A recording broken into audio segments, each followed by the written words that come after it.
रूपा और शेखर सरिता विहार में रहते हैं। वो अपनी जिंदगी में बेहद खुश होते हैं। दोनों का शौर्य नाम का एक बेटा भी होता है, जिस पर दोनों ही अपनी जान छिड़कते हैं।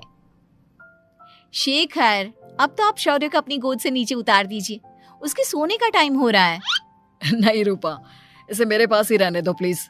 मैं थोड़ी देर में इसे बिस्तर में सुला दूंगा। लेकिन कल सुबह आपकी ऑफिस में मीटिंग भी तो है ना, और इसके लिए आपको कल जल्दी भी तो निकलना होगा। जाइए, आप भी जाकर सो जाइए। क्या यार, अभी तो मेरी गोद में आया था मेरा बेटा और तुम उसे लेकर जा रही हो।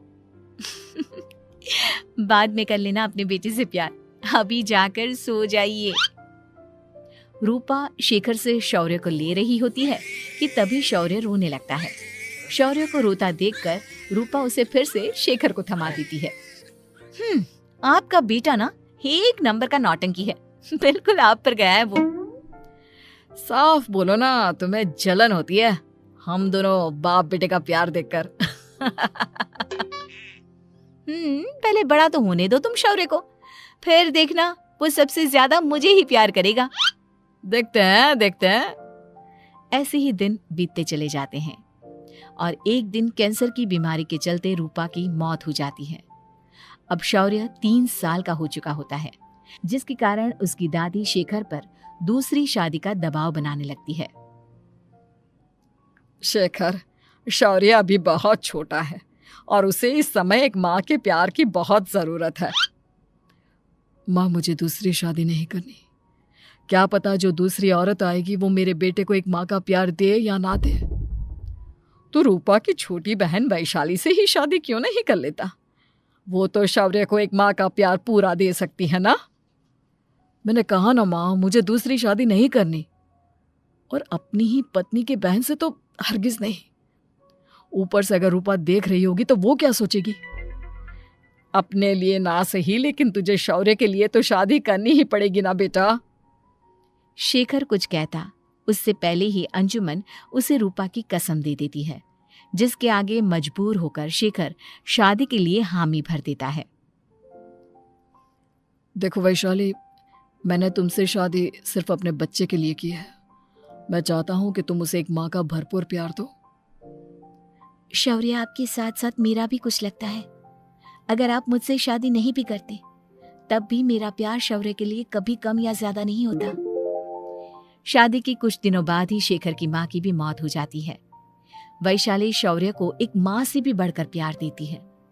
शौर्य को लेकर वैशाली का यूं निस्वार्थ प्यार देखकर शेखर को भी उससे प्यार हो जाता है और कुछ सालों बाद शेखर और वैशाली का भी लड़का हो जाता है।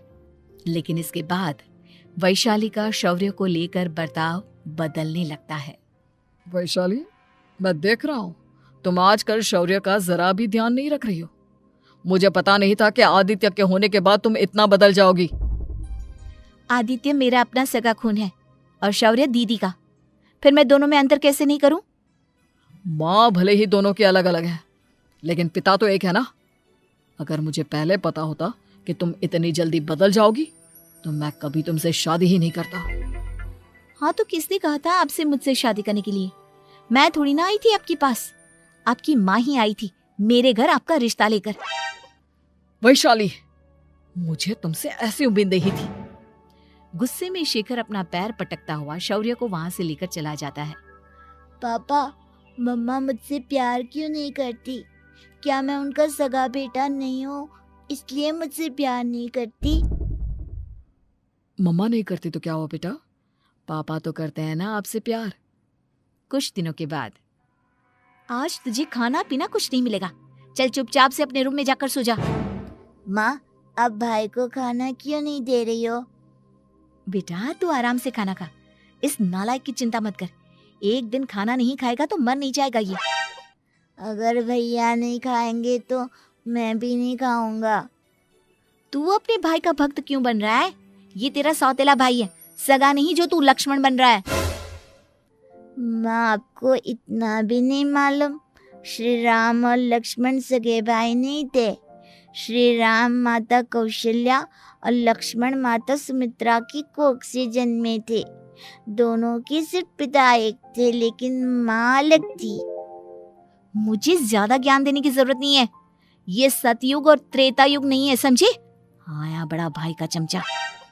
इतना कहकर वैशाली वहां से चली जाती है। जिसके कुछ टाइम बाद शिखर वहां आता है और आदित्य उसे सारी बात बताता है।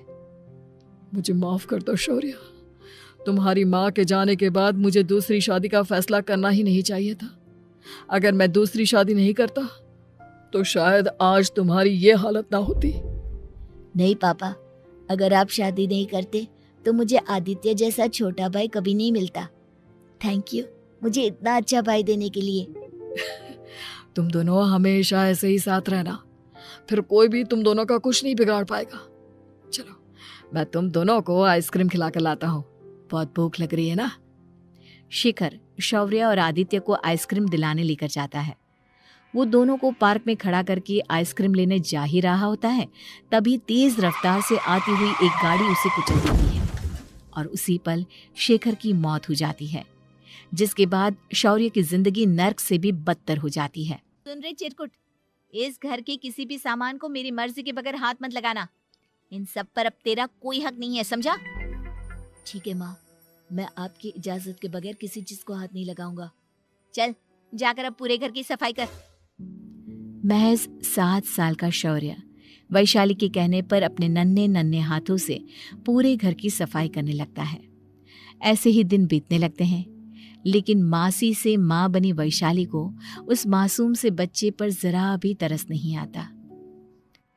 क्यों शौर्य, ये घर में इतनी गंदगी कैसे हो रही है? ढंग से सफाई नहीं की है क्या तूने? माँ मैंने तो अच्छे से सफाई की थी, लेकिन आदित्य बार बार इधर उधर चलकर गंदा कर देता है। अच्छा, खुद से एक काम ढंग से नहीं होता और अपनी गलतियों का जिम्मेदार मेरे बेटे को ठहराता है। इतना कहकर वैशाली बांस का डंडा उठाकर शौर्य को जोर जोर से मारने लगती है। तभी वहां वैशाली के मायके वाले भी आ जाते हैं और उसकी सारी करतूतें देख लेते हैं। माँ मैं ऐसा क्या करूं जिससे आप मुझे भी आदित्य के जितना प्यार करोगी? बोलिए ना माँ, मेरे क्या करने से आपके अंदर मेरे लिए ममता जागेगी? वैशाली शौर्य की एक नहीं सुनती, उसके ऊपर डंडे बरसाती जाती है। हद पार होते देख वैशाली की माँ उसका हाथ पकड़ती है और जोर से उसे थप्पड़ मारती है। यही सब करने के लिए तूने दामाद जी से शादी की थी? हमने सपने में भी तुझसे ऐसी हरकत की उम्मीद नहीं की थी। तू माँ नहीं, माँ के नाम पर एक धब्बा है। बस कीजिए माँ, आदित्य के इस दुनिया में आने से पहले मैंने इसे बहुत प्यार किया था, लेकिन अब जब मेरी खुद की औलाद है तो मैं किसी और के बच्चे से प्यार क्यों करूं? अरे नालायक औरत, जिसे तू किसी और का बच्चा कह रही है वो तेरी खुद की सगी बहन का बच्चा है। बहन है तो क्या हुआ, मेरे अपने बच्चे से बढ़कर तो नहीं हो सकता ना ये कभी। अगर यही बात थी तो तू हमें पहले बता देती, हम शौर्य को अपने साथ ले जाते। उसे इस तरह प्रताड़ित करने की क्या जरूरत थी? अगर आपको लेकर जाना है ना तो ले जाइए इसे, मैं नहीं रोकूंगी। नहीं माँ, मुझे कहीं नहीं जाना, मुझे आपके साथ ही रहना है। मैं तेरी कोई माँ बाबा नहीं हूँ, तेरी माँ मर चुकी है, समझा? अब निकल जा मेरे घर से। माँ अब बहुत गंदी हो, मुझे भी नहीं रहना आपके साथ, मैं भी भाई के साथ ही